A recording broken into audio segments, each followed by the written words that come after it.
bride standing in her wedding dress, her hand hiding a secret object, her eyes looking far away. You would think this is an ordinary wedding photo from 1904. But there is a story hidden behind the white silk that no one dares to tell. Dr. Sarah Bennett, during her research, realized that Elizabeth Rose was no ordinary bride. She entered a dangerous marriage with a powerful and mysterious man, knowing full well the threats that awaited her. In this video, we will follow Sarah following clues from old newspapers, desperate letters, and historical records to reveal the secrets behind mysterious deaths and domestic violence. How did Elizabeth prepare to protect herself? Was her courage enough to survive in a world where power and wealth can hold lives hostage? A gentle spring rain tapped against the glass doors of the archives at the Savannah Heritage Museum. Dr. Sarah Bennett, a historian who had examined thousands of photographs in her career, stopped suddenly before a wedding portrait. The image of a young couple standing solemnly against an ornate backdrop, typical of early 20th century studio shots. The groom stood tall and serious, his chin set, while the bride wore an elaborate white gown layered with lace and silk. It was part of a collection of heirlooms donated from a local estate auction family, mementos spanning generations. Sarah had been cataloging them for weeks, but this one seemed to call her attention in particular. There was something in the bride's eyes, not the usual shy joy of a newlywed, but something else distant and seemingly challenging.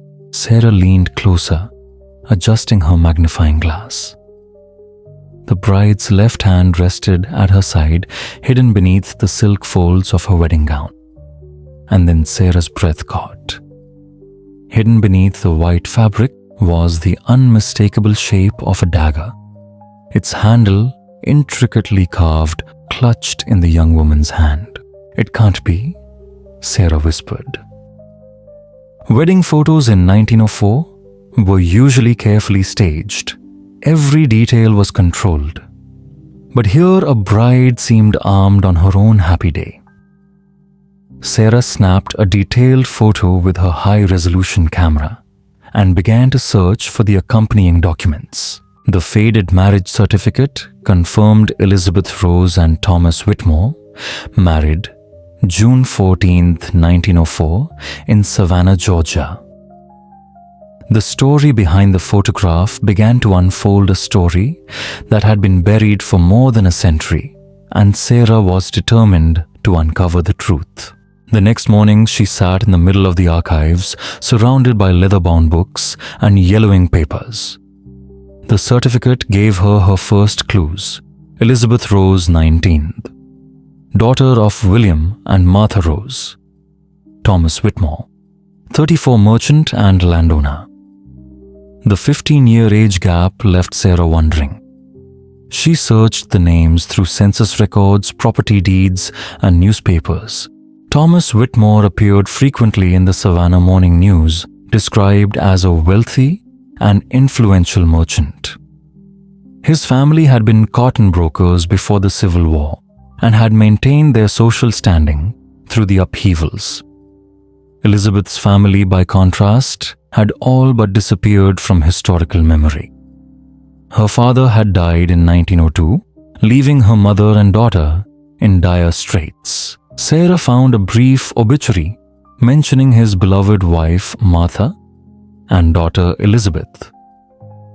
But what worried her more were the pre-wedding notes in the newspaper's society page.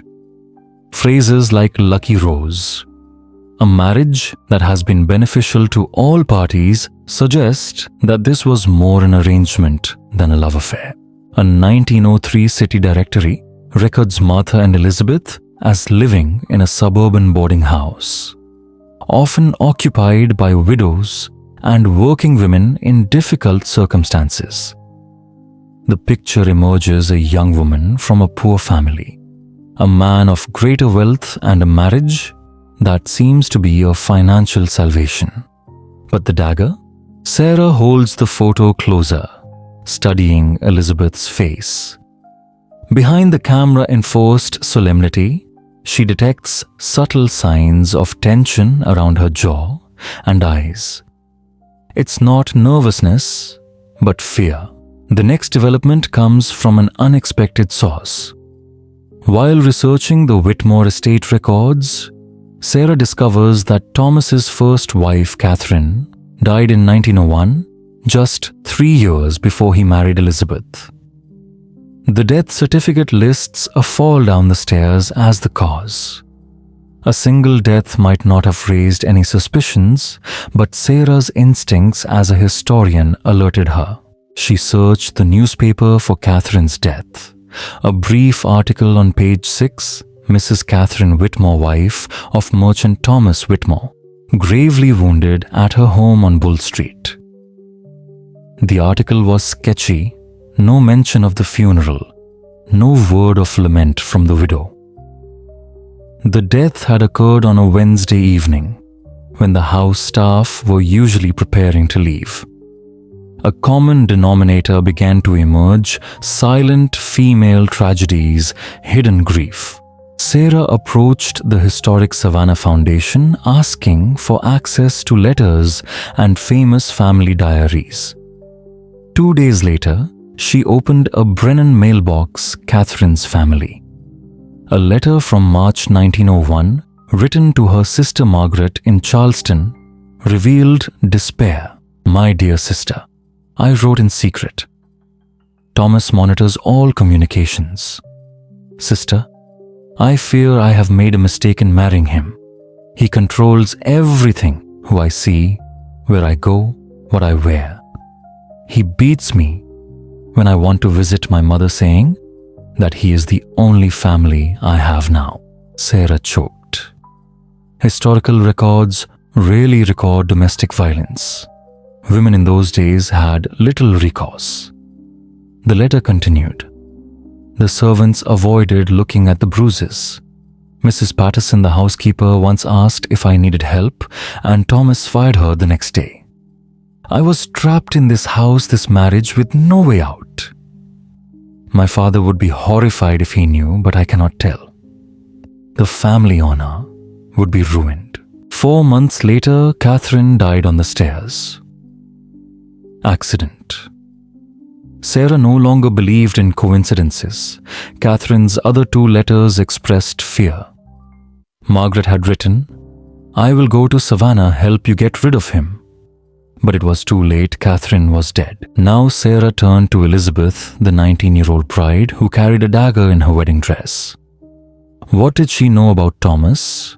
Before the wedding employment records showed that Elizabeth had been a sales clerk at Levy's from 1902 to 1904. In the records, a note read, "Employee handled a dispute between Mr. Thomas Whitmore and Miss Julia 16 on 1904. The situation was handled discreetly. Julia Preston." Catherine's niece, orphaned by Thomas after the death of her parents, may have witnessed the violence he had endured. Elizabeth had seen it, and she knew what was in store for her when she agreed to marry.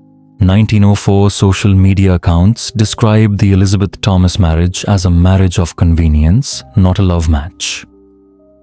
A month earlier, Elizabeth's mother had been given an eviction notice for rent arrears. The following month, the debt was forgiven, and mother and daughter moved into Thomas's house. It was clear Thomas had taken advantage of the family's desperation. The marriage was a trade, but Elizabeth knew and prepared for it. A receipt from Morrison's Hardware dated May 28, 1904 shows that Elizabeth had bought the dagger herself, not as a decoration. She appears to have armed herself for the wedding, aware of the danger that awaited her. A diary entry by Clara Sutherland. Elizabeth's mother's close friend describes the wedding. Elizabeth hid left hand in her dress. There was a moment of hesitation before saying, "I do." The groom smiled possessively without love. Clara wrote, "I wish her happiness, but worry about the future." Sarah searched the records next and found a police report dated June 15, 1904. Thomas had a wounded hand. Elizabeth was unharmed but shaken. Glass was broken in the room, signs of a struggle. She realized Elizabeth had used a dagger to defend herself. 3 months later, she disappeared from the records. Then, in September, Sarah found Elizabeth's name on the passenger list of the Savannah Queen to New York. Elizabeth had escaped. In New York, she lived under her real name, worked as a seamstress, and filed a legal affidavit against Thomas, describing the violence against his ex-wife, Catherine Julia, and their fateful marriage. The Savannah grand jury investigated. Thomas Whitmore was convicted of assault in 1905. Imprisoned for 10 years, his reputation ruined. Elizabeth did not return to Savannah. She became an activist for women from abusive marriages, helping them access the law, and died in 1954 aged 69, never remarrying. Julia Preston became a teacher, founded a school for orphans. Sarah placed the wedding photo in a new display case alongside documents, warnings, and a photo of Elizabeth in 1920 standing next to the Women's Relief Society headquarters. Exhibition title: With Courage, Elizabeth Rose and the Mysterious Dagger, 1904. Viewers witnessed a transformation in the eyes from shock to recognition to respect.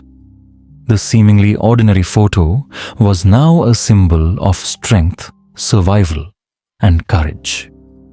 The dagger was not just a weapon, but a sign of resistance, of survival, reminding us that even in the darkest of darkness, with courage and determination, justice, however slow, can come. And the question still resonates. Can you recognize hidden stories just by looking closely as Sarah Bennett did?